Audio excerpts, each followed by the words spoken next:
Hello all, welcome back to my channel. എല്ലാവർക്കും സുഖമല്ലേ? ഇന്ന് നമ്മൾ ഉണ്ടാക്കാൻ പോകുന്നത് ഹൂപ്ഡ് ഇയർ റിങ്സ് ആണ്. ഹൂപ്പിൻ്റെ കൂടെ സിൽക്ക് ത്രെഡ് വെച്ചിട്ടുള്ള ബീഡ്സും പിന്നെ കോലാപൂരി ബീഡ്സും കൂടിയിട്ടാണ് ഇത് ചെയ്യുന്നത്. മാങ്ങ ഷേപ്പിലുള്ള കോലാപൂരി ബീഡ്സാണ് ഞാൻ എടുത്തിരിക്കുന്നത്. ഇതാണ് ഹൂപ്പ് വയർ. ഇത് സ്റ്റോൺ ചെയിൻ ആണ്. പിന്നെ ആവശ്യമുള്ളത് ഗ്ലൂ, കാർഡ്ബോർഡിൻ്റെ ഒരു piece, scissors and plastic beads. അപ്പോൾ നമുക്ക് തുടങ്ങാം. ആദ്യമായിട്ട് കാർഡ്ബോർഡിൻ്റെ മുകളിൽ കൂടെ ത്രെഡ് ചുറ്റിയെടുക്കണം. ബീഡ് ഉണ്ടാക്കാനാണിത്. ഞാനിവിടെ 20 പ്രാവശ്യം ചുറ്റിയെടുക്കുന്നുണ്ട്.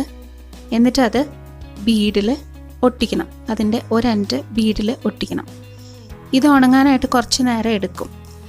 അത് കാരണം ഞാൻ വേറൊരു മുമ്പേ തന്നെ ഉണ്ടാക്കി വെച്ചിരുന്ന ബീഡിൽ വെച്ച് നമുക്ക് ഉണ്ടാക്കാം.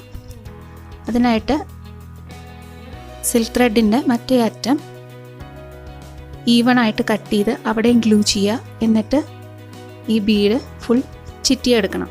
സ്പേസ് ഇല്ലാതെ ചുറ്റിയെടുക്കുകയാണ് വേണ്ടത്. സിൽക്ക് ത്രെഡ് കൊണ്ടുള്ള ബീഡ് എങ്ങനെയാണ് ഉണ്ടാക്കുന്നതെന്ന് എൻ്റെ മുമ്പുള്ളൊരു വീഡിയോയിലുണ്ട്, വളരെ ക്ലിയർ ആയിട്ട്. അതുപോലെ തന്നെയാണ് ഇത് ചെയ്തിരിക്കുന്നത്. ബീഡ് ചുറ്റിയെടുക്കുക.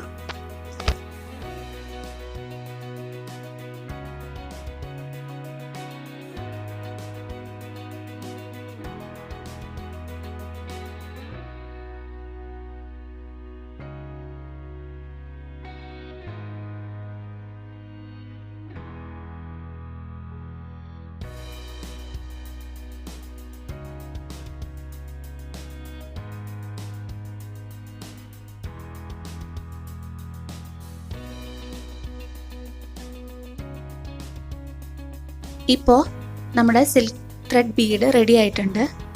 ഇനി ഹൂപ്പ് വയറിൻ്റെ മുകളിലും ഇതുപോലെ തന്നെ സിൽക്ക് ത്രെഡ് ചുറ്റിയെടുക്കണം. അതിലേക്ക് ആദ്യം 2 കോലാപൂരി ബീഡ്സ്, പിന്നെ സിൽക്ക് ത്രെഡ് ബീഡ്, വീണ്ടും 2 കോലാപൂരി ബീഡ്സ് ആഡ് ചെയ്ത് അതിനെ റെഡിയാക്കാം. അത് കഴിഞ്ഞാൽ ഇതിനെ ഒന്നും കൂടി നല്ല ഭംഗിയാക്കാൻ വേണ്ടിയിട്ട് സ്റ്റോൺ ചെയിൻ കട്ട് ചെയ്തിട്ട് ഒട്ടിക്കണം. സ്റ്റോൺ ചെയിൻ ഒട്ടിയാൽ കുറച്ച് നേരം എടുക്കും. അത് ഡ്രൈ ആവാനായിട്ട് കുറച്ച് നേരം എടുക്കും. അത് ഡ്രൈ ആയി വന്നു കഴിഞ്ഞാൽ നമുക്ക് നല്ല ഭംഗിയുള്ള ഹൂപ്പ് ഇയർ റിംഗ് റെഡിയായി.